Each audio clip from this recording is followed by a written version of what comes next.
I hand it over to our presenters, I'd like to take a moment to introduce the Cornerstone OnDemand Foundation as the co-host of this presentation.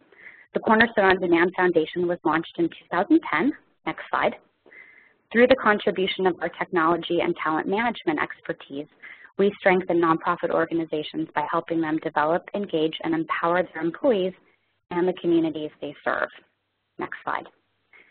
Today's webinar is part of a webinar series designed to provide expertise and best practices for nonprofits related to human capital.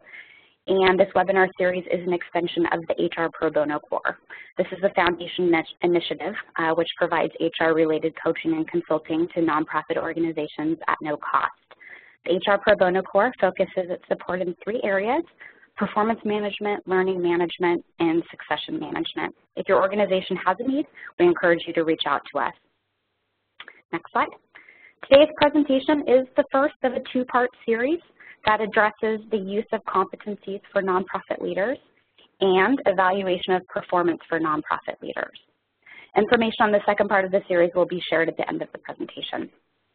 I'm thrilled to introduce our host, Gayle Schneider-Loving. Next slide. Gayle is a principal consultant with Cornerstone OnDemand and has deep expertise in performance and succession in both the for-profit and nonprofit world. She has an extensive consulting background, is a certified senior professional in human resources, and a 6 Sigma Black Belt. Gayle, I'd like to hand it over to you now. Thanks. Thank you, Alexis. So today, we're going to review how and why we use competencies, best practices for competencies, the implications in the nonprofit sector, what makes an effective nonprofit leadership team, recommended competencies for nonprofit leaders, and how to implement these competencies in your organization. So let's start with how and why we use competencies. Hey, Kay, can I try your headphones? I was thinking maybe I could just not have to be on the phone. So what are competencies? They are observable and identifiable skills, abilities that directly impact the performance of an employee in a particular job, and they're usually written as behaviors. And so one of the ways we use those is we're trying to help managers evaluate how an employee achieves their performance goals and performs their job. Well, there's some other reasons for using competencies, and that's one is to articulate what makes someone a success in a particular role, and also helps to create development plans to move someone into more advanced leadership roles. So let's talk about some of the other areas where they're used. So in the example of performance management, right, we are going to be setting some behavioral expectations with these competencies and providing the how on the performance assessment. And we'll get into this a little more detail in the July webinar.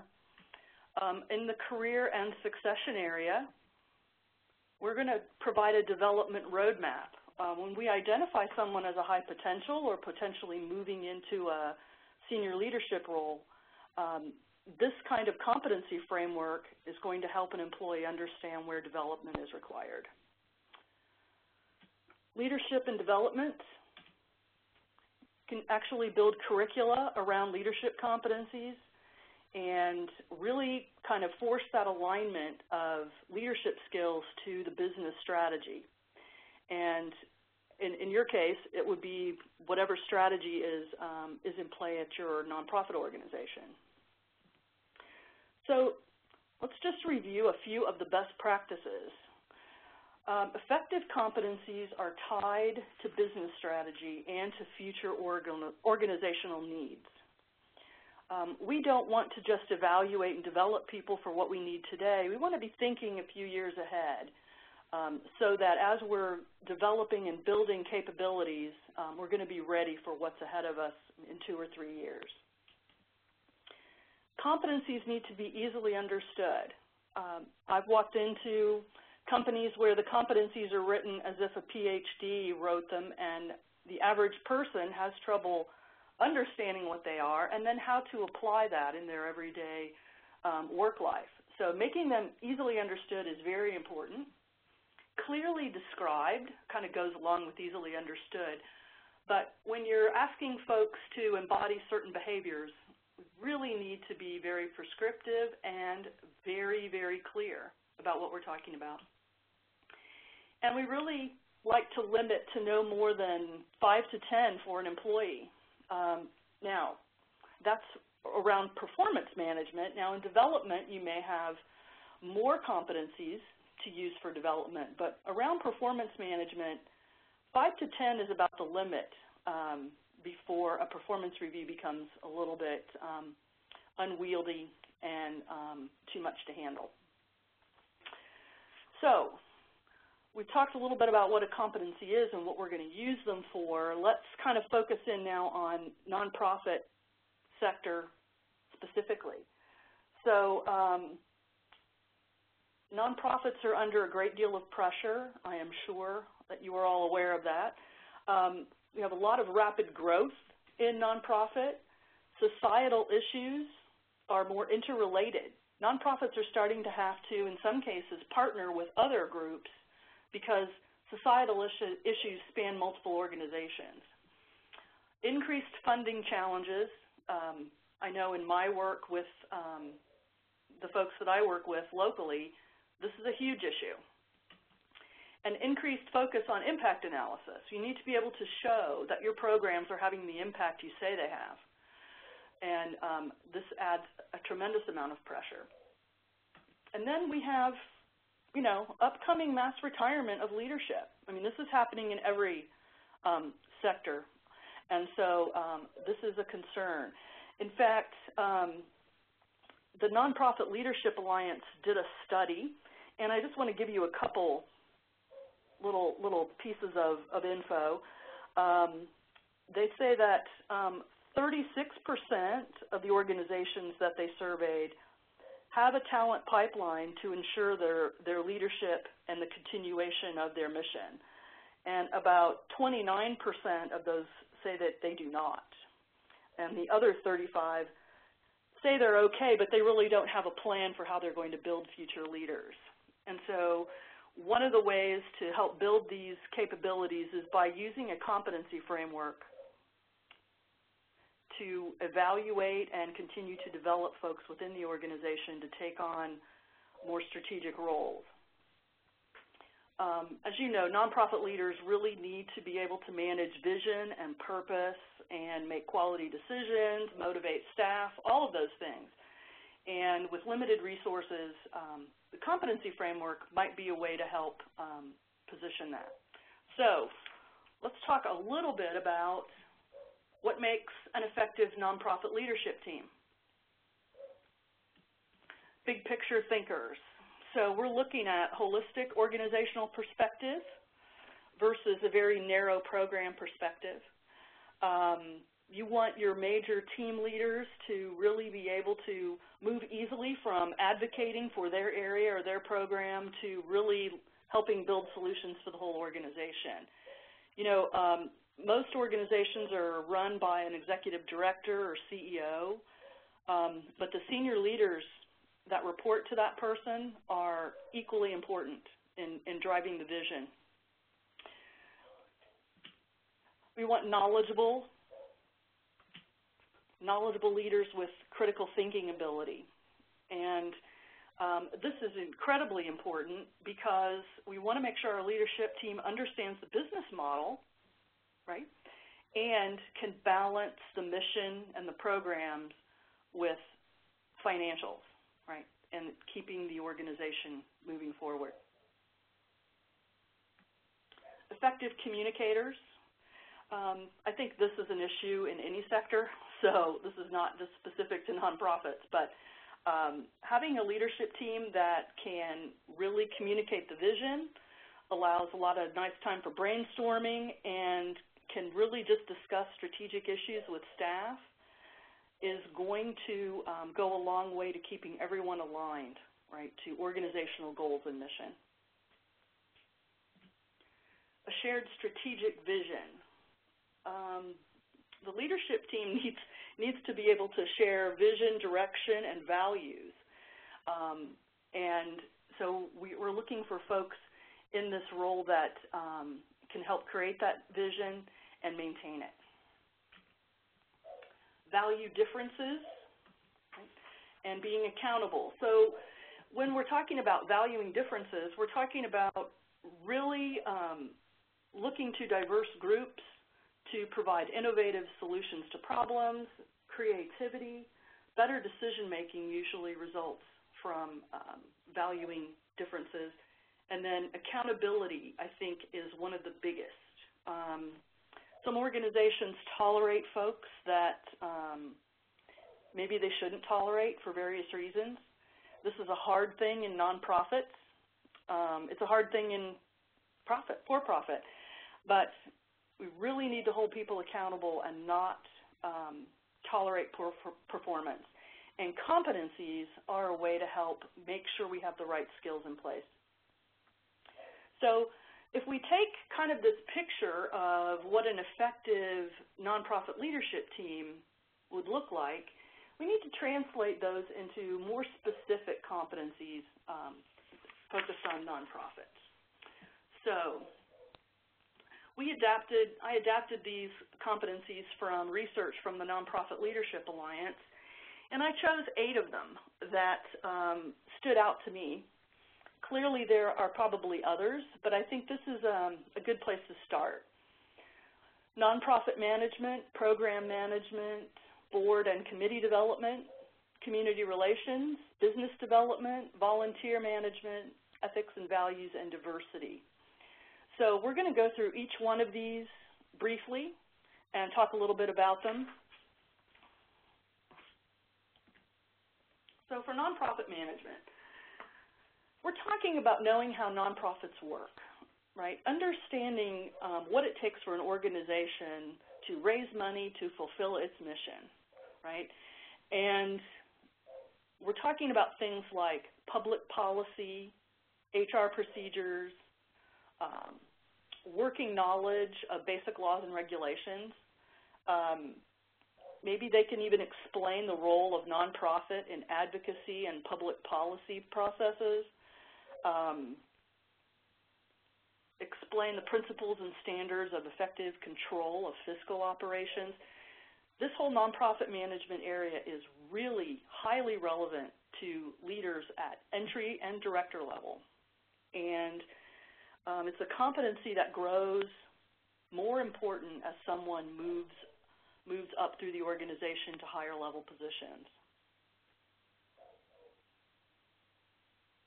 Program management. We're talking about developing and implementing high-impact programs that support the mission. And so we're going to need some competencies or skills around assessing needs and feasibility studies, really being able to determine or forecast impact and then calculate the appropriate resources needed and be able to evaluate programs based on outcomes. So this is also considered highly relevant, especially for organizations that have maybe local agencies. There may be a national organization with agencies that work in a local area. These skills and this competency are just considered critically important as programs are the things that drive our mission. Okay. Board and committee development. Talking about leveraging the board and other volunteer committees to further the mission. Working well with board officers and also understanding that they are also volunteers. Providing appropriate and timely information to the board and supporting board committees. I think some of the other things that might go along here is to really be able to understand the purpose of the board and its role and discuss strategies for determining how staff needs to support those committees. This competency is important for entry level and director level positions, and I would say folks here need a basic background in nonprofit boards and how they function, and maybe some skills in recruiting board members. Community relations. We're trying to build public awareness of our mission through community outreach. And so this competency, especially those with, for nonprofits with, like I said, a local agency that's very embedded in a local area. I'm sorry, excuse me. It's very important, considered really relevant for the marketing staff. So again, should everyone be aware of community relations? Yes, but you may want to take this a little farther for folks in the marketing area. For the smaller nonprofits who don't have marketing positions, this still could be an important competency for the leaders in that group. Business development. Here we're talking about developing the financial resources to achieve our mission. And for this competency, critically important that the staff responsible for business development, that this is a competency for them. But for those not involved in business development, this is still, they should still have a good understanding of the importance of business development and fundraising.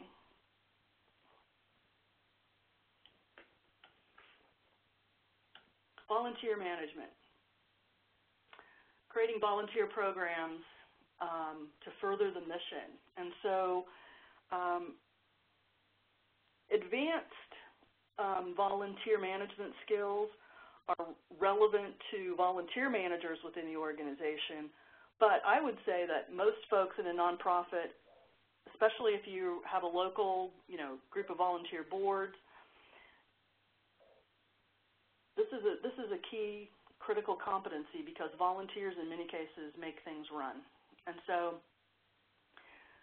this is something that I think could be tailored by level, but is a key skill. Ethics and values.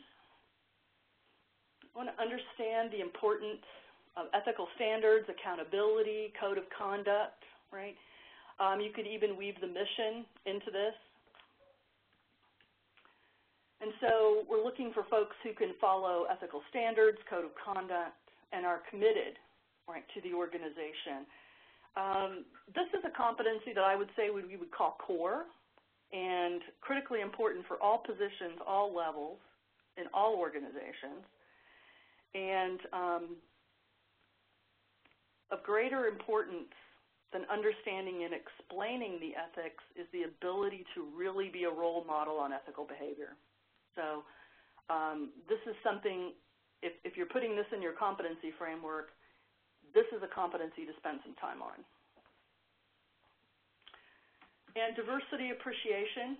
Again, we talked about leadership teams needing to value differences.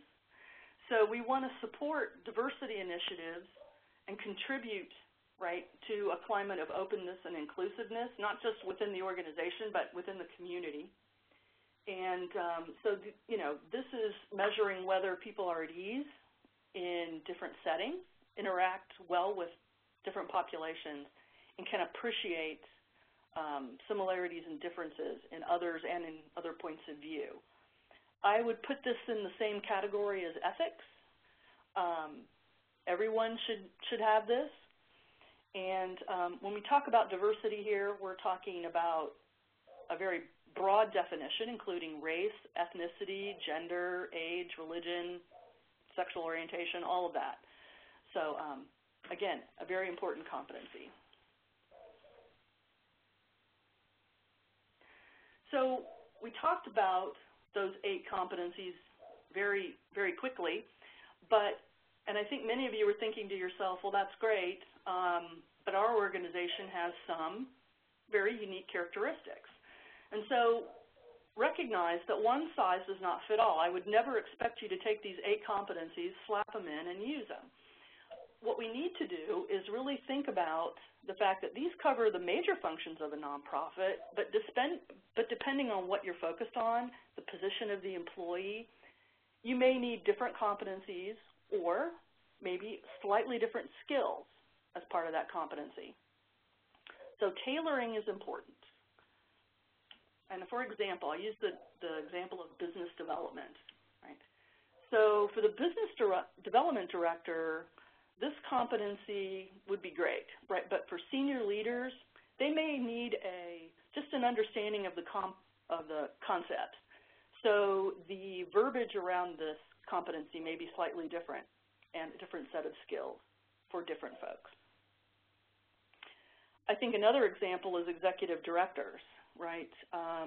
Usually we see executive directors with some additional competencies since they need to be able to lead the team and hold people accountable. And one of those competencies is managerial courage, right? Dealing with problem direct reports, using performance management and talent management to advance and develop folks, and not being afraid to take negative action if we need to. So again, tailoring is going to be pretty important. So before we kind of talk about the how-to, I want to turn this over to Jim from Goodwill Santa Cruz for a case study. Hi, this is Jim Howley, and I wanted to just tell the group a little bit about what is going on here at Goodwill in Santa Cruz. Our board of directors, as part of our strategic plan for the years 2013 to 2015, in order for us to move into becoming an organization that we needed to be, gave a directive to address the training and development needs of our leadership group, and doing that by identifying core competencies inherent in each position, both at the management and at our non-management professional level. So that's the process that we are pursuing right now. So, Salima, if you want to continue with the next slide. Sure. Thank you, Jim. This is Salima Himani, and I've been working with Jim and his team as the volunteer from Cornerstone Foundation. And so, as Jim said, we started with defining a comprehensive leadership competency framework based on our study of the standard Lominger competency scale and using the results that were gathered from some internal organizational assessment of the existing workforce. Based on this framework, we further defined the key functional, technical, and management competencies required at the various leadership levels and identified efficient and effective methods through which to build and sustain these in the target population. These methods include formal training such as classroom-based, online or computer-based training, performance management criteria, and coaching and change management. What we are doing currently is looking at identifying cost-effective training resources such as partnerships with some local community colleges and other regional Goodwills that can be aligned with the very specific training needs that have been identified. Next slide.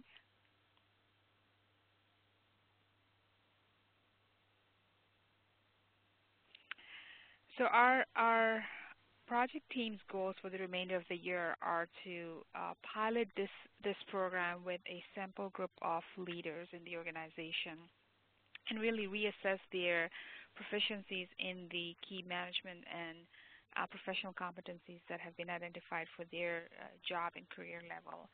And then based on that, develop and implement a customized training development plan for this group of leaders.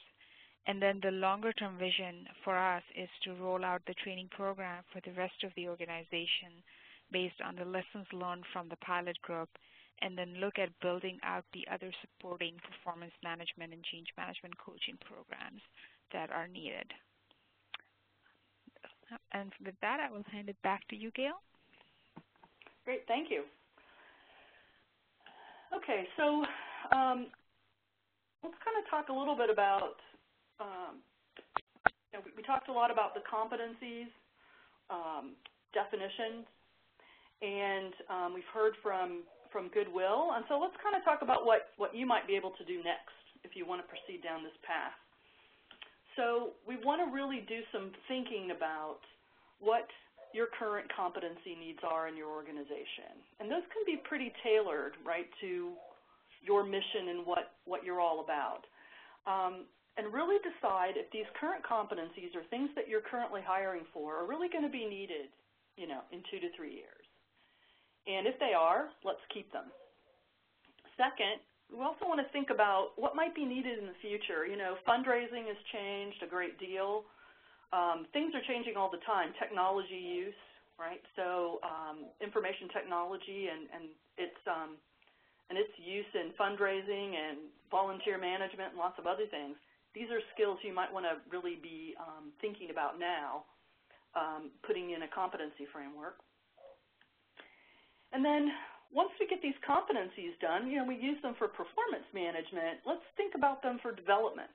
And development doesn't necessarily have to all be training. It can be on the job or special assignments. But, how do we take some of the folks in our organization and develop them and provide and actually help them build the capabilities they're going to need to move up in the organization? So once we've kind of done that, that kind of thinking through the future a bit, we need to, as an organization, agree on up to 10 competencies. And I think if you can get away with 8 or 5, that's even better. But 10 would be the maximum, I think. And try to tailor those behaviors and expectations by role. I know it's a lot of work, but this can yield a lot of great results and outcomes for you as you're building your internal capabilities. And all leaders should be evaluated on those competencies that were created during their annual performance review at a minimum, right? I would say you would also want to discuss these competencies and how they're being demonstrated throughout the year as often as you can, but at a minimum at the annual performance review. So I'm going to open this up for questions.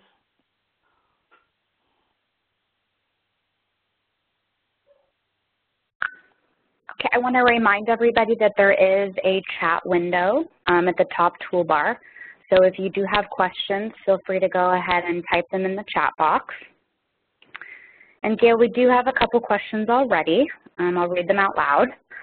The first is, can you give any other examples of competencies that might be considered for specific types of nonprofits? Yes, I know we talked about business development, but youth development, right, could also be something you might want to consider. So that's around the ability to develop activities and programs focused on youth. And so if your organization, if that's your major mission, maybe that's something that needs to be added. It would be a critical area for someone working in youth development. So if your organization works with animals or the environment or adult care, the same could be said there, right? You could take that and create something very specific to your mission. Great. The next question, resources are limited and there's no way we can create a complete competency framework for every position. What can we do that will still be effective? Yeah, and this is a question that comes up for just about everyone, because this is a fair amount of work, especially for organizations that are really trying to do more with less. So what I would suggest is that you build a set of 5 core competencies that maybe everyone in the organization can share, and start there. And then you could add 2 or 3 competencies for specific roles as needed. maybe for the executive director, or maybe for areas such as maybe the marketing area has an extra one that's very specific to marketing, or the finance area has one that's very specific to finance. So you don't have to build them for every role, but you may find that the 5 core will be a good starting point, core leadership competencies, and then tailor as your needs change over the course of time. So. Great. We're getting a lot of questions coming through. What are some tools to assess existent proficiencies in the different competencies? Well, you know, clearly Cornerstone has a tool. They're called competency assessments. And what usually happens is there's a set of behaviors and skills for each competency, and a manager would rate how proficient someone is on that.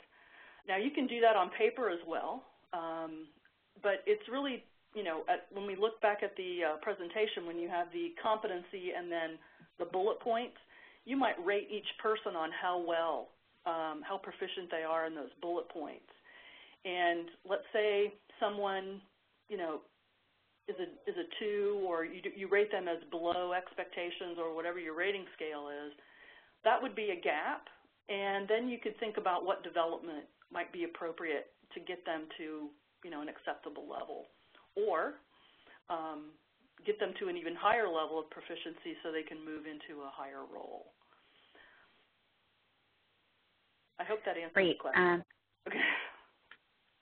Next question. Have you found that there are 2 to 3 leadership competencies that stand out as critical among the ones you discussed today in today's not-for-profit?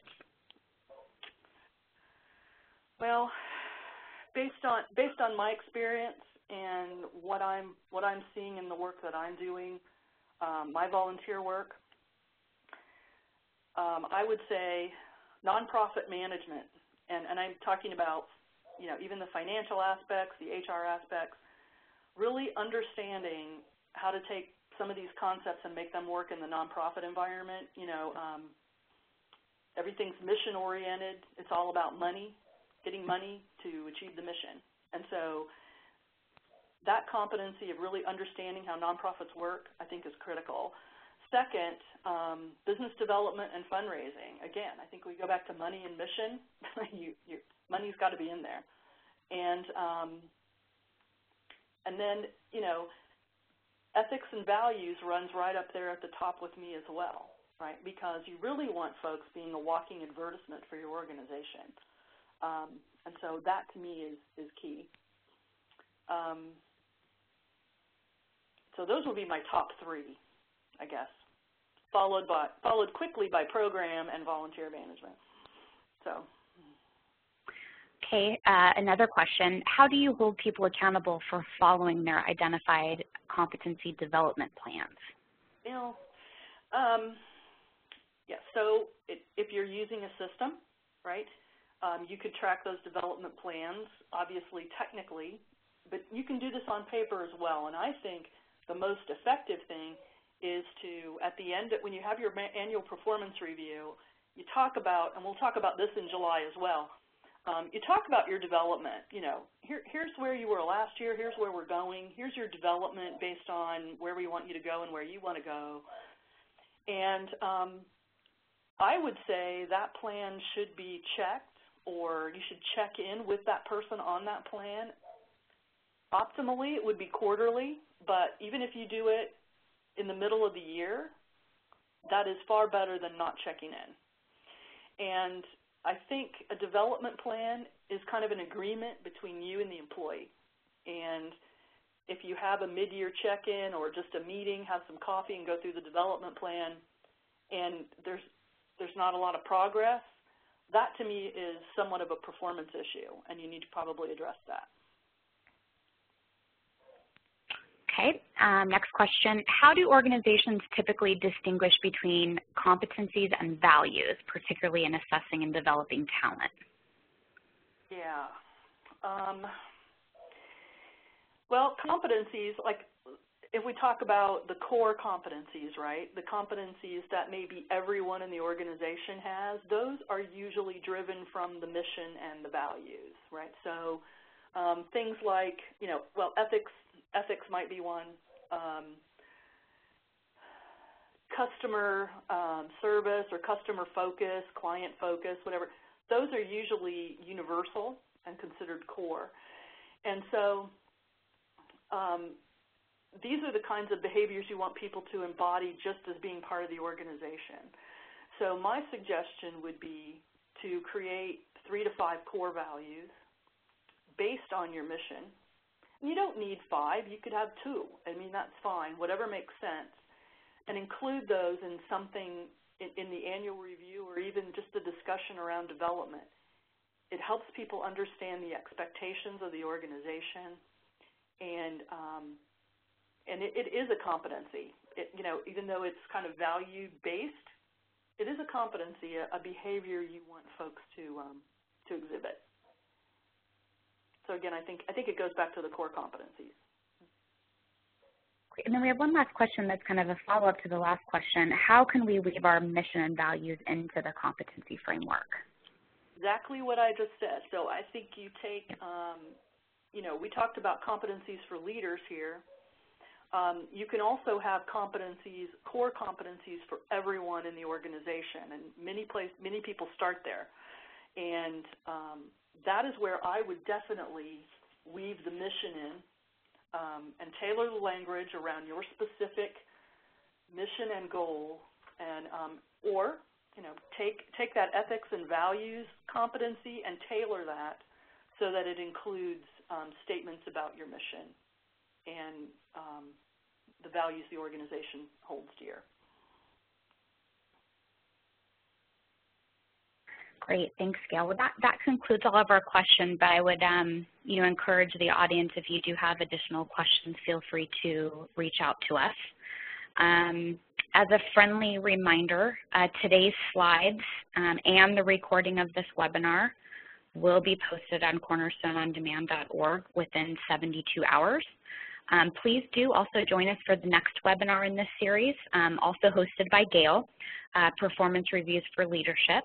This webinar is happening on July 10th. All participants on today's call will receive an invitation to this webinar. And again, a link to today's presentation and the related slides. So thank you to everyone for your participation and for all the wonderful questions. And thanks especially to Gayle, Jim, and Salima for a great presentation. Have a wonderful day.